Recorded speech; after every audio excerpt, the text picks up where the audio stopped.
incluso si estamos dentro de esa normativa de salario global. Así que usted no se preocupe porque hoy le vamos a explicar en palabras sencillas qué significa, qué representa. Por ejemplo, le voy a dar un dato. Resulta que la UNED declaró a todo su personal exclusivo y excluyente para evitar este tipo de salario. Las dudas son muchas, los términos también son bastantes y nos pueden generar algún tipo de confusión. ¿Cómo se aplica? El día de hoy tenemos con nosotros a la abogada laboralista María Marta Salazar, ya de la casa, así que le damos la bienvenida y usted es la encargada de este churuco, de explicarnos qué es eso en palabras sencillas. Muchísimas gracias, Paula, y bueno, buenos días a todas las personas que nos están viendo el día de hoy. Definitivamente ese es un tema que pues genera muchísima confusión, pero venimos a hablarlo ya en palabras más sencillas. Y es que bueno, cuando hablamos de salario global, ¿qué significa? Es que hemos estado acostumbrados a escuchar, por ejemplo, que en la función pública los trabajadores tienen un salario compuesto, que está compuesto por dedicación exclusiva, pago de prohibición, anualidades, carrera profesional. No, las horas extra no, pero digamos que son como ciertos componentes, entonces por eso se le hablaba de salario compuesto. Sin embargo, ahora lo que entró a regir a partir del 10 de marzo es un salario global, es un monto único que en teoría ya contiene todos esos rubros, pero entonces ya no va a venir desglosado como un salario compuesto, simplemente es un monto único de mercado como conocemos actualmente los salarios del sector privado. Bueno, eso es muy importante. En el caso del sector privado, ¿esto aplica, el salario global? No, el salario global no le aplica al sector privado, es una ley marco solamente para empleo público. Ok, si ya yo tengo un salario establecido, trabajo en una institución pública, ¿entro entonces dentro de esta ley de empleo público? Sí, esa es una gran interrogante de muchísimos trabajadores, es ¿me aplica o no me aplica? Y hablamos de trabajadores del sector público. Hay que tomar en cuenta que esta ley ha sido un poco enredada a la hora de establecer, pero son dos estamentos los que se pone o entra a regir. Vamos a ver, van a haber instituciones que van a tener, que se están determinando como exclusivas y excluyentes, y estas instituciones van a determinar la escala salarial con el salario único que le va a regir a esos colaboradores o trabajadores. Y hay otra escala salarial de familias de puestos que ya los voy a explicar, como trabajadores de la salud, policías del sector policial, puestos de confianza, que van a estar también regidos por otro tipo de escala salarial que la va a tomar en cuenta el Mideplan y el Servicio Civil. O sea, entre ellos van a ponerse de acuerdo, ya se pusieron de acuerdo incluso para determinar cómo va a ser esa escala salarial. Los que sí ya están definidos definitivamente son los del sector ejecutivo, los del Poder Ejecutivo, ministerios, Poder Ejecutivo. Eso es lo que quería ahora llegar y usted me da pie para la siguiente pregunta entonces. Por ejemplo, en el caso de los colaboradores del Poder Ejecutivo van a ganar de acuerdo con su cargo. Por ejemplo, si un misceláneo gana 335.000 colones al mes, eso va a ganar en cualquier ministerio. Vamos a ver, sí, entonces estamos viendo esto y por ejemplo, aquí tengo la cifra. Vea, ya se determinó justamente cuánto va a ganar una persona miscelánea. Entonces, el problemita acá es que en el sector público ganan 325.000 colones ahora, ¿ok? Pero en el sector privado son 352.000 colones según la tabla de salarios mínimos. Y eso entonces, pesa, claro que pesa, porque evidentemente un misceláneo que trabaja para la función pública podría decir de privado porque ganaría un poco más. Sí, por supuesto, y más ahora en tiempos donde la canasta básica sube, la gasolina sube y los pasajes suben, evidentemente es mejor aplicar entonces en el sector privado para este tipo de colaboradores. Esa ha sido una de las grandes críticas que ha tenido pues esta ley, ¿verdad? Sí. Ahora otro punto importante también, ese señor, por ejemplo, que está a punto de pensionarse, ¿le va a afectar? Hay que evaluar cuánto tiempo le falta para pensionarse, porque si a la persona le faltan, por ejemplo, 5 años, entonces podríamos estar pensando que va a tener una afectación, ¿verdad? Podría tener una afectación. Si le falta poco tiempo, si le falta 1 año, podríamos estar pensando que la afectación va a ser muy mínima o casi imperceptible. Entonces hay que evaluar cuánto tiempo es lo que le falta a esa persona para pensionarse para ver si le estaría afectando o no, ¿ok? Por el tema de que podría variarle el salario. Ahí es muy importante, licenciada, también el punto de asesorarse, porque muchas personas entran en pánico porque no comprenden a cabalidad los puntos que abarca esta nueva ley de empleo público. Nos vamos al otro extremo entonces. Aquel empleado o colaborador, suena mucho mejor, el colaborador de empresa privada que se pasa al sector público, ¿le va a afectar? Vamos a ver, yo no podría estar hablando de una afectación a esta persona que ingresa, de nuevo ingreso, porque simplemente no tenía una expectativa de que en 5 años iba a variar el salario porque iba a tener dedicación exclusiva, porque ya se iba a graduar, iba a tener un rubro adicional por carrera profesional, etcétera. Esta persona ya entraría sabiendo lo que va a ganar porque va a haber un salario único, un salario global. Entonces podríamos estar pensando que no habría una afectación, sin embargo la persona podría más bien estarse generando una expectativa con base en lo que antes eran los salarios públicos del sector público, que eran compuestos, y pues simplemente se va a dar cuenta que va a tener un salario único que no va a estar variando en el tiempo prácticamente. Ok, licenciada, ahora estábamos incluso hablando fuera de cámara que le hacía yo esta pregunta y así dimos también introducción a este tema. El caso de la UNED que decide pues nombrar a su personal como exclusivo y excluyente. Primero, ¿qué significa esto? ¿Y lo pueden hacer todas las instituciones? Es importante que establecer que la ley lo que explica es que hay instituciones y órganos que pueden decir o decidir que van a tener funcionarios que desempeñan funciones exclusivas y excluyentes. Que ojo que la ley y las mismas instituciones ha costado mucho que lo aclaren, pero ojo, las instituciones que pueden definir esto son universidades públicas, como lo dijo usted, la UNED, por ejemplo, la UCR y otras. La UNA. Ajá, exactamente.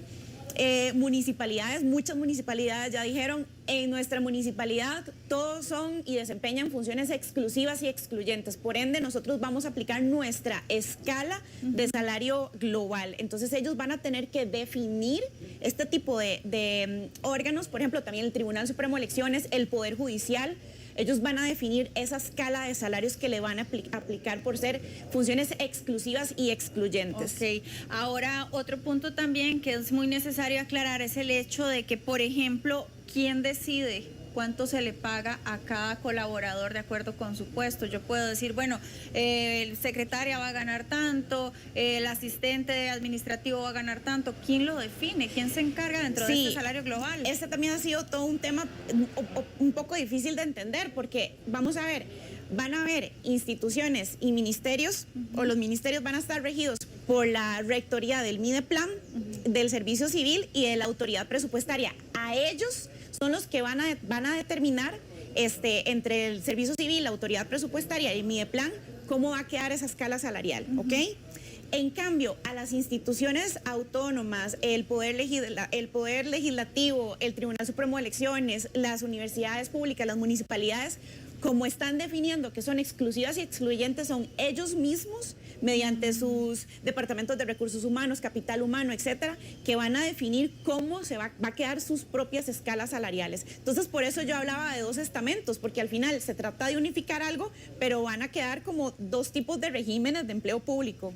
Y eso también viene a ser complicado. En algún momento deberían unificarse. Se supone que la ley establece que en algún momento van a llegar a unificarse los 2 siempre, sí o sí, pero no mediante un salario global. No se sabe a qué plazo, ¿verdad? Exactamente. Y eso podría generar cierto desorden o inestabilidad dentro de, por ejemplo, ministerios o instituciones públicas. Sí, vieras que una de las críticas que muchos especialistas han dado es que uno de los principios de la ley era el tema de equidad salarial, que a igual trabajo, igual salario. Entonces, que era importante ya determinar o más bien sentar, ¿verdad?, un mismo salario, porque se había hablado mucho de que un guarda de una universidad ganaba un montón de plata y que un guarda de una institución pública no ganaba el mismo salario. Entonces, con base, digamos, en todo este burumbum que se había armado al respecto y de otros salarios, entonces se dijo, no, hay que unificar el tema de los salarios. Sin embargo, lamentablemente aún así se están generando diferencias salariales. Entonces, se ha estado pues criticando mucho el tema del proyecto porque uno de los espíritus y principios que están establecidos en esta ley, pues en teoría no se estarían cumpliendo, ¿verdad? Y hay otro tema muy importante, que ha sido también muy criticado, y es que los salarios podrían verse como poco competitivos. Entonces, va a haber fuga de talentos, incluso muchas personas o se están yendo, porque ya ha salido la noticia de que médicos de la Caja se están yendo a otros lugares, ¿verdad? Y que complicado es saber que en el tema de salud, que es tan delicado el tema de la salud, pues estaríamos teniendo fuga de talentos y en otras instituciones, lo cual podría ser que incluso se nos presente un servicio que no sea tan eficiente como nosotros necesitamos los ciudadanos, ¿verdad? Ahora que usted dice eso, me trae a la mente que en estos días, en la edición de Telediario en Directo, estábamos hablando de que se piensa revisar los salarios de los especialistas en medicina, específicamente porque generan 230 y resto de millones por mes en salarios de pocos especialistas. Entonces, claramente, entre la revisión que se va a hacer de los salarios, más la ley de empleo público, esta fuga podría ser mayor. Y por otro lado, la otra cara de la moneda, vemos cómo hay afectación a nivel de pacientes que no encuentran una cita porque no hay especialistas. Entonces podría venir a agravar esta situación. Claro también. que sí. Sí, muchísimos especialistas y críticos de este proyecto han dicho esto mismo, y no solo en sector salud, sino en todo el régimen de empleo público va a haber mucha fuga de talentos, porque evidentemente una persona cuando haga el análisis y diga dónde prefiero trabajar y vea que más bien le ofrecen un mejor salario en el sector privado, pues muy probablemente va a migrar, ¿verdad? Sí, donde le calienta el sol, como decimos popularmente. Sí, claro. Ahora bien, ¿todos estos ajustes van a resultar al alza o habrá ajustes que puedan resultar también a la baja? No se le va a rebajar el salario a ningún trabajador, sino que va a haber un tope, o sea, un salario global, ¿verdad? Sí, el tope. Entonces, los que ya están por encima de ese salario, porque evidentemente ya entró a regir la ley de empleo público, entonces va a haber un salario, entonces hay trabajadores funcionarios públicos que ya están ganando por encima de ese salario global. A ellos se les congela el salario hasta que el salario global lo alcance, ¿ok? Eso queda Los claro. que ganan por debajo del salario global van a ir subiendo con anualidades hasta que alcancen el salario global. Vea, ahorita, licenciada, usted acaba de dar en el nudo gordiano. Ahí es muy fácil entenderlo tal cual usted lo está explicando en este momento, para que entonces la gente como que también baje la tensión que puede llegar a generar esto. Entonces, podríamos decir que sí va a generar cierto beneficio para el colaborador. Para algunos sí, pero son muy pocos. Para otros que ya más bien tenían una expectativa, ¿verdad?, de que iba a crecer su salario, ya no lo van a ver así. Quieto. Recordemos que de todas maneras hace más o menos 4 años se han congelado los salarios por un decreto, ¿verdad?, por el tema de la emergencia nacional de la pandemia. Entonces también los trabajadores del sector público han tenido su salario congelado los últimos 4 años. Sí, eso es otro punto también importante que sería bueno como abordarlo en una entrevista posterior. Ahora, como madre de familia, todavía a mi hija le faltan añitos para escoger su carrera, pero habrá padres de familia que nos están viendo ahorita y que dicen, ¿cómo hago para calcular, por ejemplo, el salario global de la carrera que quiere estudiar mi hijo? Porque al fin y al cabo, como está el costo de la vida, no es simple y sencillamente por pasión que se trabaja, también se necesita generar. Claro, eso es muy importante. Aquí tengo las cifras, de hecho, se hizo el ejercicio. Entonces, por ejemplo, un profesional 1A, que viene siendo un licenciado, por ejemplo, estaría entrando a ganar 578.655 colones. Pero ojo que en el sector privado, un bachiller gana 626.828 colones y un licenciado 752.220. Y yo acabo de decir que un profesional 1A gana 578.000, entonces vean la diferencia, ¿verdad? Claramente, obviamente no se puede comparar, esa diferencia va a pesar.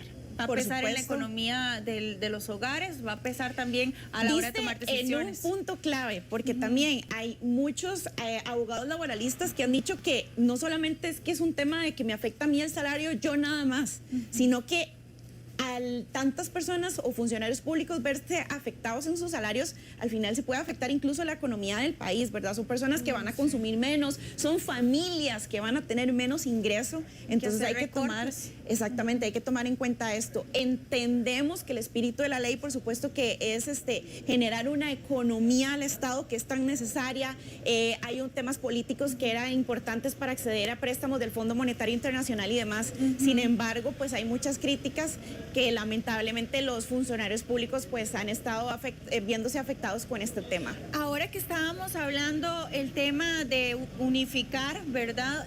¿A qué órgano le tocaría entonces, o qué organismo, o qué entidad, o qué autoridad le tocaría entonces empezar a ponerse las pilas para unificar lo antes posible este salario global? Sí, recordemos que esta es una de las partes más confusas porque van a haber instituciones que van a estar o regidas se van a determinar ellas mismas a manera interna el salario global de sus trabajadores por escalas salariales, ¿verdad?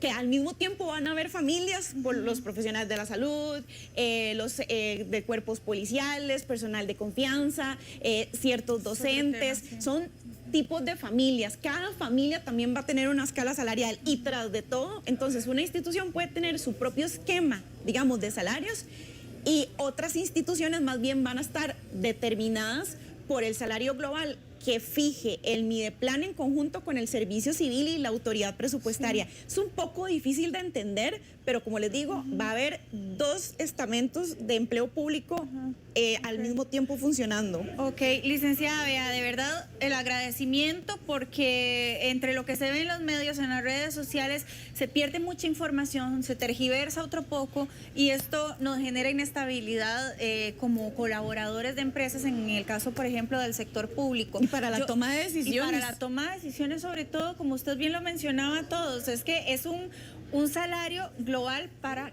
cada tipo de familia, y eso me encantó porque realmente así se resume. Entonces quiero invitarla para que continuemos hablando de este tema en una próxima ocasión aquí en la revista, con muchísimo posible gusto. La otra semana. ¿Le parece? Con muchísimo gusto, encantada. Bueno, la licenciada María Marta Salazar, abogada laboralista, aclara nuestras dudas con respecto al salario global. Usted muy atento a la revista porque vamos a seguir abordando y desarrollando este tema, desenmarañando todas esas preguntitas que haya. Por el momento, a las 8:49 de la mañana, nos vamos con nuestro querido